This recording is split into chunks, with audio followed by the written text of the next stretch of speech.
On our political debate, Union Minister for Information and Broadcasting is debating with the Deputy Leader of the Opposition in the Rajya Sabha, Manish Tiwari and Ravi Shankar Prasad. Thank you very much. Mr. Tiwari, you appear to have really given, your government appears to have given Omar Abdullah a very long rope.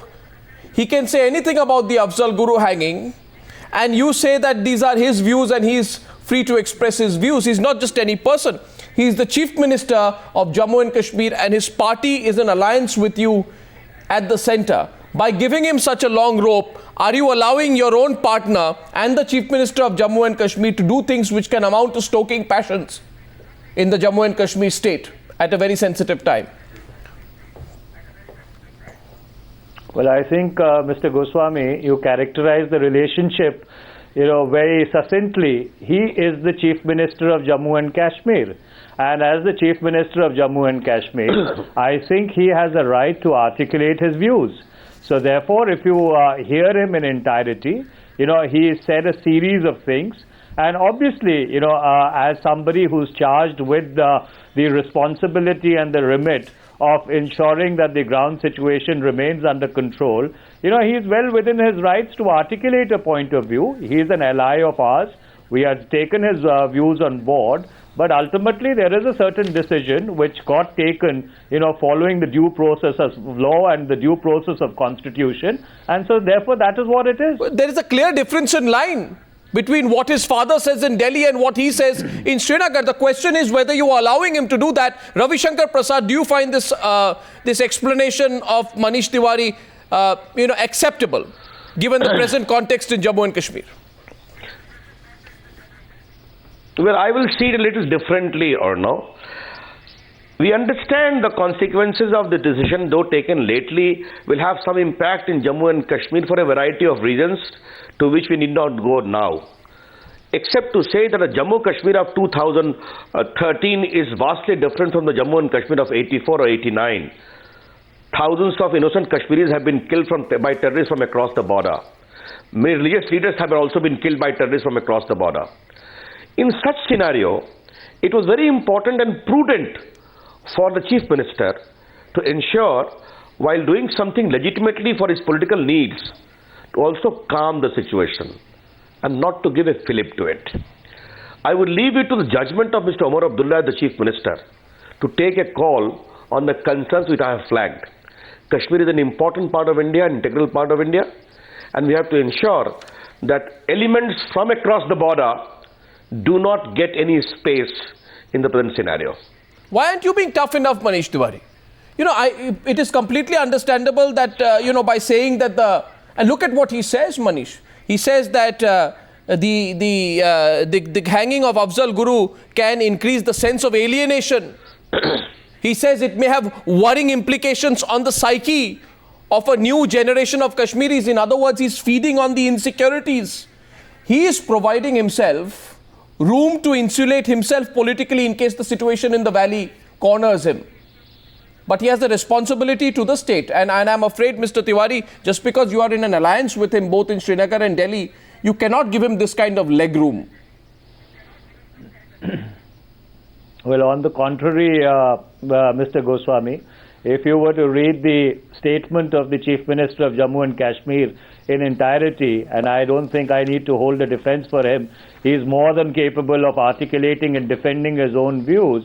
He's expressed a series of apprehensions, and he's also said that those apprehensions have to be addressed and they have to be allayed. He's taken on the responsibility of dealing with the implications of the situation, and allow me to complete. So therefore, you need to really look at the statement of the Chief Minister in its entirety and not really cherry pick and nitpick on a phrase here or on a word there. After all, listen to me. I think you should have the courtesy of affording me the opportunity to reply to your rather longish question. Over the past couple of years, the Chief Minister of Jammu and Kashmir, the National Conference Congress Alliance, has ensured that the security situation in Jammu and Kashmir improves. That was not my question. Possibly the two best tourist seasons you've possibly had the two best tourist seasons, in the last 2 summers. We are not. So therefore, we are not need to see things in a holistic perspective. Holistic rather than trying to sensationalize. No, that's all right, Mr. Rather than Tiwari. trying to sensationalize Mr. and Tiwari. read a statement which he has made, Yeah, so I'll or read out a part. apprehensions that he has expressed out of context. May I read out a part? Yeah. He says, and you are a lawyer, and you can tell me who's sensationalized. He says, the judgment talks about satisfying the collective conscience of society. You don't hang someone to satisfy the collective conscience of society. You hang somebody because his hanging satisfies all the legal requirements, not societal requirements. How can you hang a person because you think the society demands it? You hang a person because the law demands it. Now, I can understand, Mr. Tiwari, if a separatist says this. But this is not a separatist. This is the Chief Minister of Jammu and Kashmir who's essentially saying, and then I'll get a response to this particular part, nothing out of context. A Chief Minister is saying that only to satisfy the collective conscience of society this man has been hanged. Who's taking things selectively, Mr. Tiwari? Isn't Omar Abdullah guilty of doing that?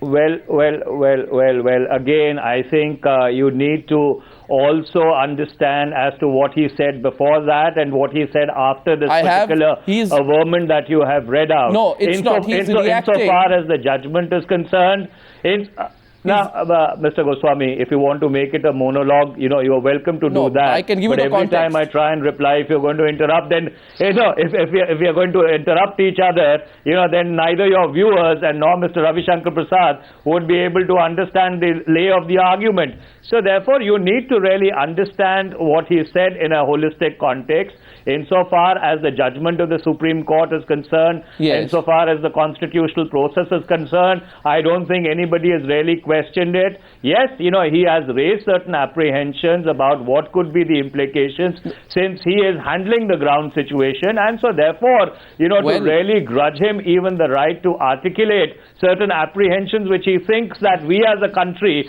need to take into cognizance and need to address, I don't think is a fair way of really dealing with the situation. Mr. Tiwari, it is clear that you are being extremely generous to him. You may have your own reasons. But I'll tell you the context in which he was replying. He was replying in a certain context where he was asked to react to the protests that, yes, Mr. Prasad, I'm coming to you. He was asked to react to the protests that Afzal did not get a fair trial. So, from his answer, it emerges, given the context in which he was asked the question, that the Chief Minister also seems to be endorsing the view that Afzal Guru did not get a fair trial. Now that itself, prima facie, Mr. Tiwari, is a very worrying position to take. I'll come back to you. Ravi Shankar Prasad raised his hand. Yes, go ahead, Mr. Prasad. I'm coming back to you, Mr. Tiwari, after that. Now, since you raised that particular comment of the Chief Minister of Kashmir, Jammu and Kashmir, Mr. Omar Abdullah, it is very important to disabuse ourselves of this lingering cannot being spread. As a person who has read and read the judgment, let me tell you the Supreme Court in more than 40 paragraphs has elaborately considered the role of Afzal Guru. He identified the dead body of 5 terrorists who had come from Pakistan. The post-mortem report bears his signature. Those terrorists talked to him on his mobile phone earlier and 2 minutes before the actual execution of the dastardly crime of attacking the parliament. The mobile phone was purchased by Afzal Guru, for them identified by the shopkeeper. The chemical for explosives was purchased by Afzal Guru, identified by the shopkeeper from fair in the... No, my point is, there are 7-8 circumstances which has been elaborately considered that he was the principal conspirator to facilitate this massive attack on India. And thereafter they say, in the light of all this, they uphold the capital punishment.